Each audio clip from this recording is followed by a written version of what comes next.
মাদারীপুর সদর উপজেলার জিকরহাটি এলাকায় খান বংশ ও মোল্লা বংশের মধ্যে আধিপত্য বিস্তারকে কেন্দ্র করে ভয়াবহ সংঘর্ষ, ভাঙচুর ও লুটপাটের ঘটনা ঘটেছে। এ ঘটনায় অন্তত 14 জন আহত হয়েছেন। সংঘর্ষ চলাকালে 13টি ঘরবাড়ি ভাঙচুর ও লুটপাট করা হয়। এলাকায় আতঙ্ক সৃষ্টি করতে শতাধিক ককটেলের বিস্ফোরণ ঘটানো হয়েছে বলে অভিযোগ পাওয়া গেছে।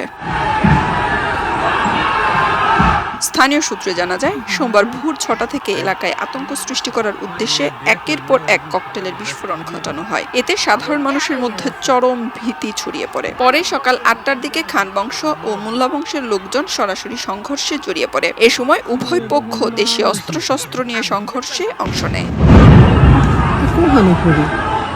সংঘর্ষে অন্তত 14 জন আহত হন। আহতদের মাদারীপুর বিভিন্ন হাসপাতালে ও স্থানীয়ভাবে চিকিৎসা দেওয়া হয়েছে। খবর পেয়ে মাদারীপুর সদর থানা পুলিশ ঘটনাস্থলে পৌঁছে পরিস্থিতি নিয়ন্ত্রণে আনে। বর্তমানে এলাকায় অতিরিক্ত পুলিশ মোতায়েন রয়েছে। জিকরহাটি ইউনিয়নে 2টা গ্রুপ তাদের আধিপত্য বিস্তারকে কেন্দ্র করে তারা মুখোমুখি হয়। এই সংবাদ পেয়ে আমাদের থানা পুলিশ, আমাদের ডিবি টিম, আমরা সবাই এখানে এসে দেখতে পাই দুই পক্ষ মুখোমুখি এবং তাদের মধ্যে সংঘর্ষ চলছে।